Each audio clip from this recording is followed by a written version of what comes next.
Hello there, YouTube. How y'all doing? It's your boy Nameless back at it again with a banger of a video of what if Naruto was a Viltrumite. And when I'm doing this recording, I do not know if this is going to be a movie or a part, so just stay tuned, alright? Well, you would know the moment you click on this video because of the thumbnail and the title of the video, of course. It's been a while since I've uploaded. Why not just come up with a banger of what if Naruto was a Viltrumite? Long back, and when I mean long back, I mean like years ago when I was still relevant to a certain extent, the what if community, I made a video about what if Deku was Omni-Man's reincarnate. The video did pretty well. I don't know about right now, but back then it did pretty well. And there was a commenter who wanted it to be Naruto. Naruto as a Viltrumite and not the son of Omni-Man or become Omni-Man. And that got me thinking, oh, I should do that. But then, of course, I got sidetracked, got into the Blue Lock stuff, and then I made another Deku What If, yada yada yada. And finally, I have come to make What If Naruto was a Viltrumite. Now, without further ado, let's get onto it, shall we? We start this What If off not when Naruto was born, but a couple thousand years before. You see, the Viltrumites were a race of strong, and I mean strong, they were very, very strong warriors that conquered everything in their sight, be it a planet or even a galaxy. And then came the Otsutsukis. The Otsutsukis came a couple hundred years after the Viltrum Empire's rule, and they defied them in every way possible. And the moment the defiance started, it was an all-out war. The Otsutsukis versus the Viltrum Empire. And the Viltrumites got the better hand at the start. But when the Otsutsukis became the true parasites that they are, started consuming worlds instead of actually conquering them, they started gaining more power. And the Viltrum Empire was starting to lose. Centuries passed by, and the Otsutsukis are gaining the advantage every single year. The casualties on the Viltrum Empire side is very huge compared to the Otsutsukis. Many fled. When I mean many fled, I mean many fled, leaving only a handful of Viltrumites to face against the Otsutsukis. The Otsutsukis were very formidable. They were not heroes to stand up against the Viltrum Empire. They were worse, since they didn't just conquer the world, they consumed it, leaving it barren, leaving it with no life energy to sustain itself whatsoever. They were worse than the Viltrum Empire, that's for sure. Some escaped, some sent their child somewhere, and I think we all know where we're heading with this. A certain Saiyan / Kryptonite or a Goku / Superman storyline. We're gonna have Naruto as a pure-blooded Viltrumite sent to the shinobi world as a newborn child. Now, before we get into this, it is stated that Viltrumites grow at the same pace as humans during their early years, up until 30-ish. After that is only when they start, slowly aging. So let's say Naruto ages correctly till 30. When he becomes 35, that's when Hinata will become a grandmother, and then becomes 40. Boruto will catch up to his age, and then so on and so forth. When we're comparing to his human years, that is. But of course, he'll still be like 90 years old, but his actual age will be like, I don't know, 45 or 50 or something. Around that age. It's not exact, I don't even think it's like remotely close, but I'm just gonna go off of that. So his age till 30 is gonna be the same, and only after that will he ever, starts aging slowly. Okay, now that that's done, let's move on into when Naruto crash lands into Konoha. When he crash lands into Konoha, at this specific day, that's when the Ninetales attacks. When it crash lands, the child is safe, but the child is hurt. It has blonde hair, blue eyes, just like a certain someone, and Minato, after he's finished fighting with Obito or Madara, as per his knowledge. Also, quick tidbit, before all this shit happens, Minato and Kushina do have a kid, but the thing is they had a miscarriage, so yeah, Naruto died as a shinobi but is reborn as a Viltrumite. So, in a sense, this isn't really Naruto. It's just a Viltrumite that is very, very, very resembling to what Naruto should look like, but it's not really Naruto. It's just a Viltrumite baby, not really the son of Minato and Kushina, but it's fine. Naruto is Naruto. And technically, you could argue that, because of this miscarriage, that Obito cannot take advantage of the fact that, during childbirth it'll be easier to get the Nine Tails out. But yeah, he didn't take that into account. He just used it. He still did it. He still took the Nine Tails out of Kushina, but it was just harder to do so. It's not like he had to be at this time when childbirth was happening. It was just it was way more convenient. But since that didn't happen, let's say because of the miscarriage, the seal has weakened a lot, but they're trying to reseal it, but it's not working. Obito's like, oh, let me take advantage of this fact, and then one fine day, he just takes out Kurama and then wreaks havoc. End of story. Not the what if, the thingy. Moving on. Naruto crash lands. Minato, after fighting Obito, finds the child and then he's like, shit, what the hell is the child doing here? Let me take it to safety. And he brings it along with him. Kurama starts attacking. So while he's protecting Naruto, he begins, fighting Kurama as well. Well, fighting as in like evading Kurama because he can't really fight the Nine Tails. But yeah, he teleported the Biju bomb to another place, and then he started using seals. And Kushina's like barely alive. She's trying to hold down the QB, and Minato's like, "Shit, I have to do something. I have to do something. I have to seal. Fine, I'll have to seal this inside this child. I am so sorry. He looks exactly like me. Maybe it's God sent. All right then, Reaper Death Seal." And so he does the Reaper Death Seal, seals the entirety of Kurama inside of Naruto, and of course, protecting the baby, both Kushina and Minato died. Why, you may ask? Minato already told her that he's gonna seal inside, so if the baby is dead, they can't really seal Kurama inside Naruto. So Kushina, before Minato gets there, stops Kurama and correctly Minato dies during the Reaper Death Seal. The entirety of Kurama is sealed inside Naruto, and Hiruzen arrives.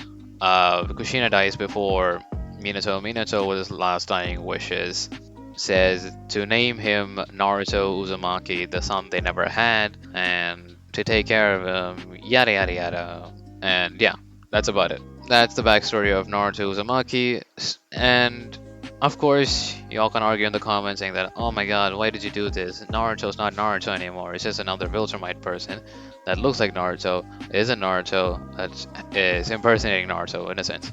But this is pretty touching.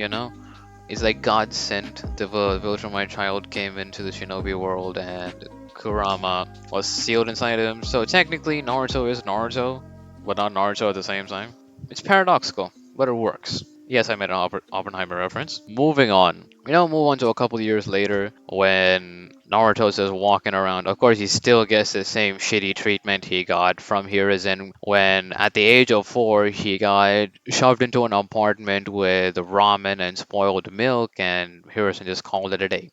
And of course, he still gets bullied. People call him the demon because he still has those whiskers. And Danzo still did his bullshit of spreading rumors about Naruto.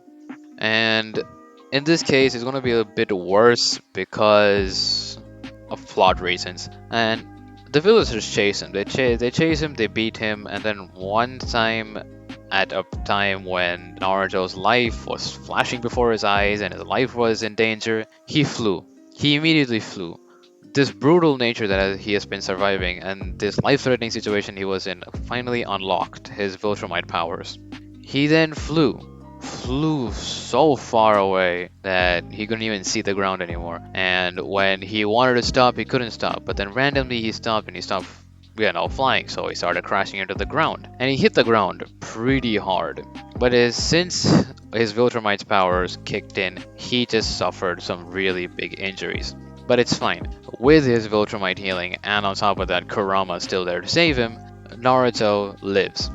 The Anbu that has been tracking Naruto under both Danzo and under Hiruzen report back to their respective leaders and inform them about the incident. And Hiruzen listening to about Naruto flying.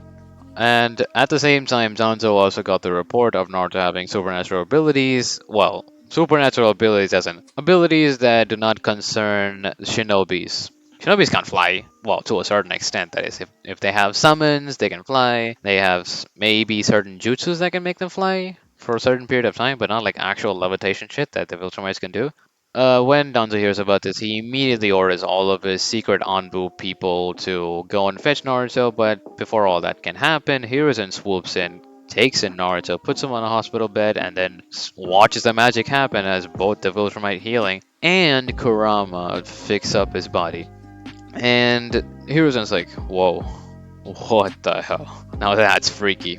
And when Naruto comes to consciousness, Hiruzen immediately asks, do you remember what happened? Naruto's like, uh, they were chasing me and I flew. I was flying and then I fell. Gramps, I flew.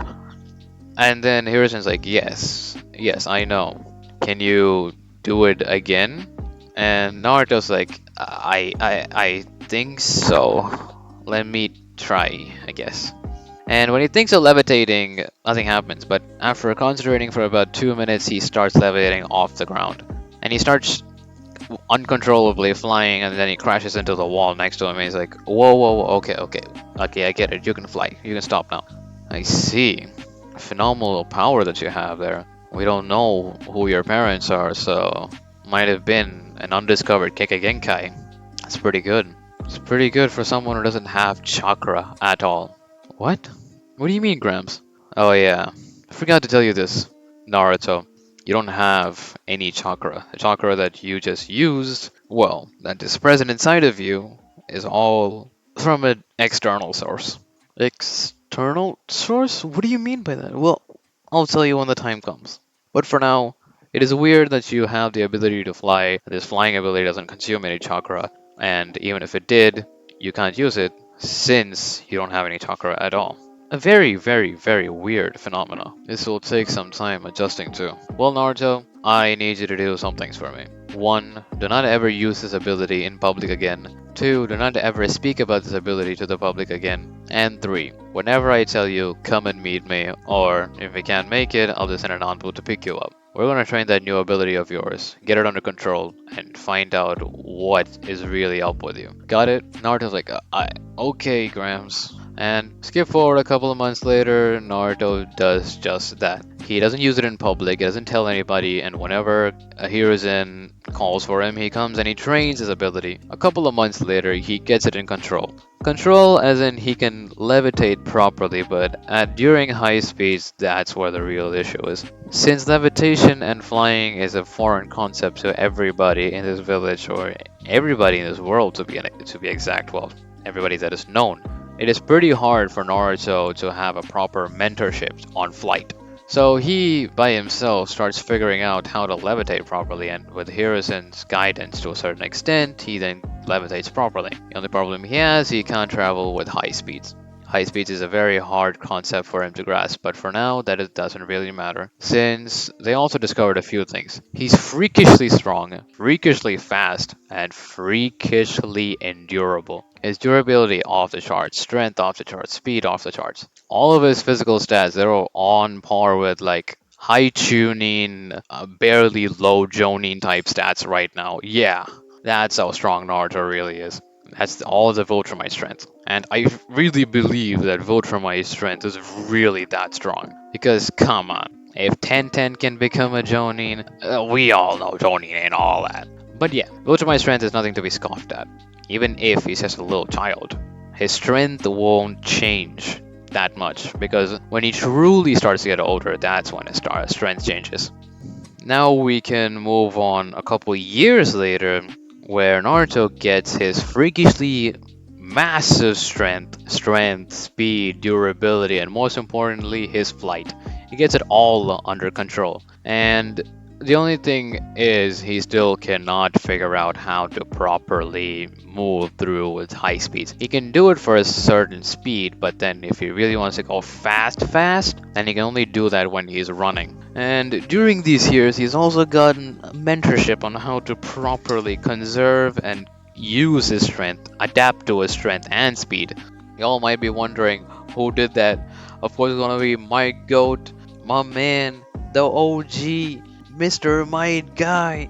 Yep, Might Guy taught him taijutsu, how to control his strength, because my boy Naruto does not possess any chakra. Well, any chakra is a certain is an is like a stretch, to be honest. Because you know what? I'll just reveal that later on when it actually matters. So we now move on to Academy Days, where Naruto has to very much pull back his strength, or he'll actually kill people. And yeah, when he spars, the first day was absolute shit because the moment he went up against Sasuke, Sasuke couldn't. Well, it's not like he couldn't land anything. He did punch Naruto, but Naruto let him punch him because it was so slow. It's like, you know what, I'll just let him punch me, and then Sasuke kept on punching him. Nothing happened, and one little flick, Sasuke's head was bleeding.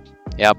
And so Irika banned Naruto from ever doing a hand-to-hand combat, and as per advised by Might Guy, Kakashi, and Hiruzen, yeah, he's not gonna be doing combat practice anytime soon. And yeah, skip forward later, Naruto is known to be freakishly strong, and he's smart as well. And he's very smart when it comes to battle. It's just his Viltrumite blood just doing shit. It's just his Viltrumite blood doing Viltrumite stuff. And yeah, there's nothing much to say other than let's get on with the team. There's nothing in between. Naruto is still, very, very, very strong at the end of the class. He's not looked down upon. He's not the clown. He's not. I wouldn't say he's like very, very serious. Neither is he like very, very unserious. He's like right in between. He takes things serious when it actually matters, but then other than that, he does not take anything else serious.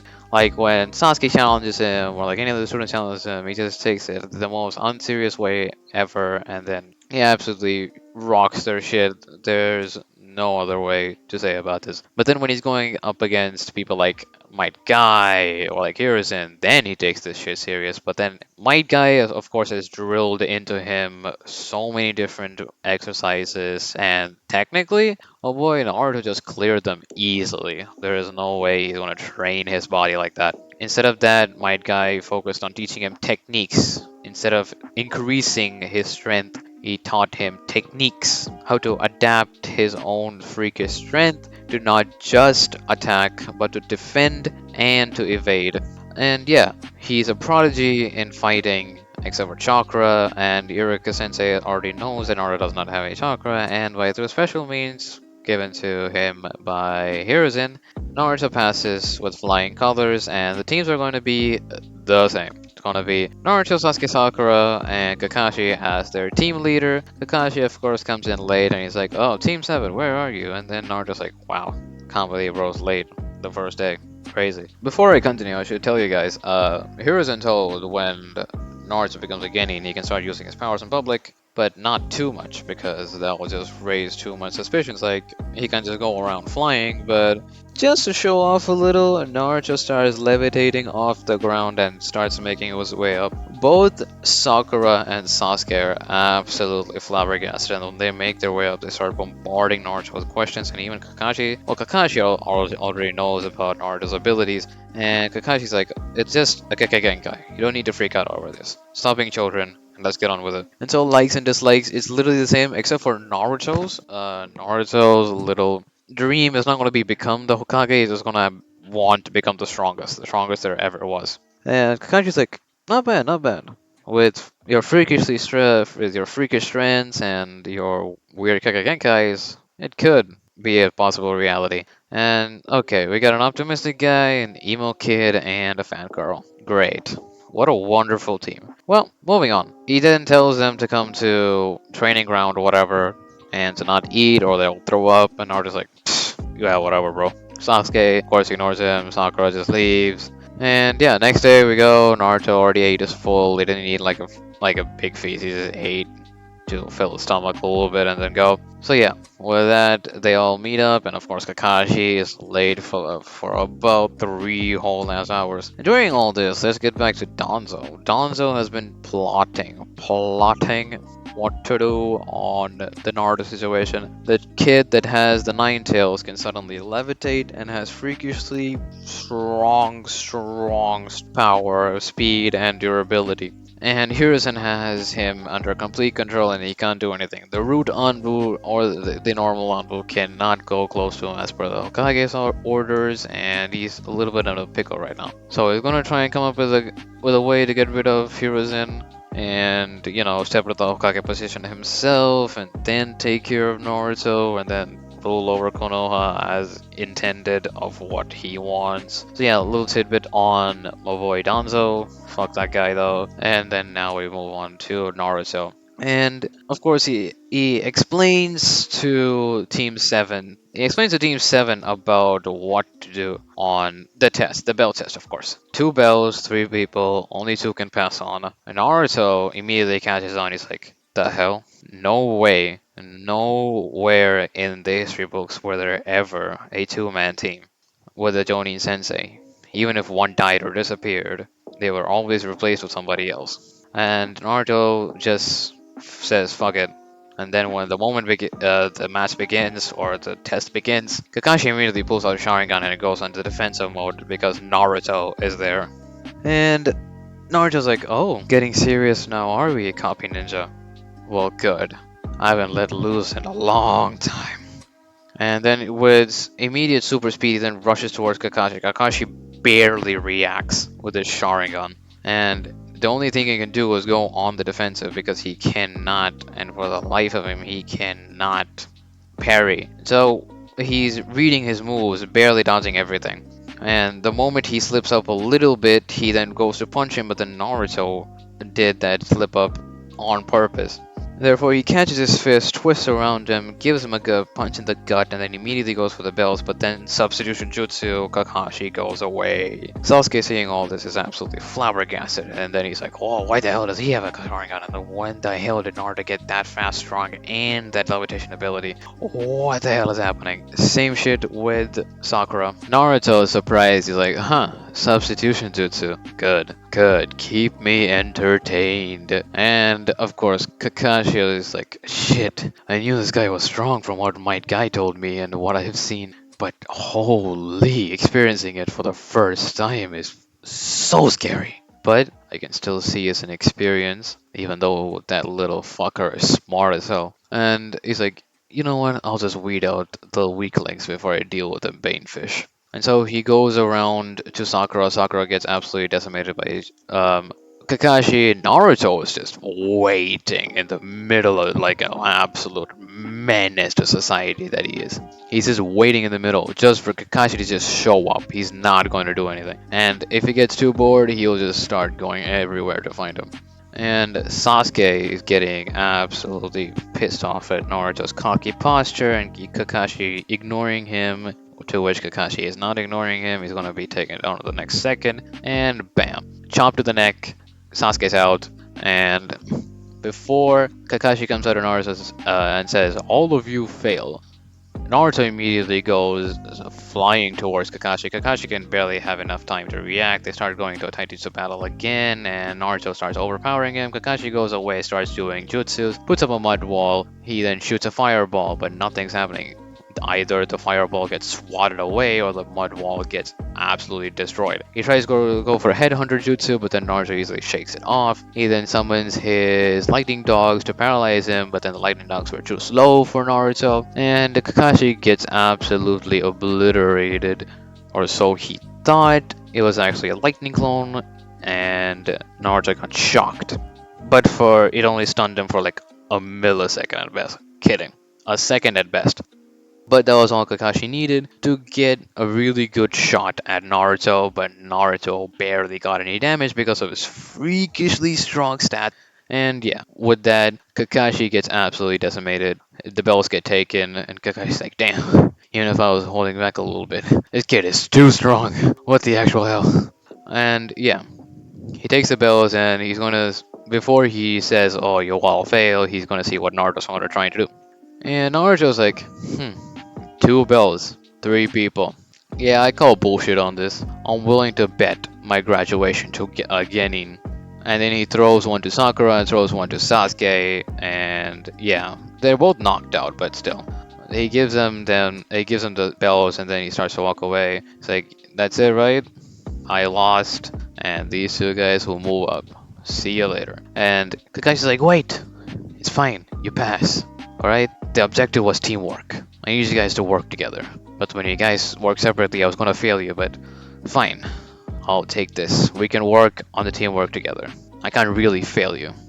And so yeah, now we move on to Team 7 officially becoming Team 7, and that's where I'm going to leave off for this episode of What If Naruto was a Viltrumite. Let me know what y'all think about this episode. And yeah, it's not going to be a movie, it's going to be a part series, but yeah, later on I'm just going to compile it. And while this is happening, when I pump out this video, I'm going to put out maybe the compilation of what if Isagi was. Well, what if Isagi never lost his ego, or what if Deku had the Ten Shadows technique? I'm just gonna compile them up, maybe if I have the time, or else I'll just make another video or post it out. Let's see what happens. But yeah, let me know what y'all think about this idea, this episode, how I took my spin on it.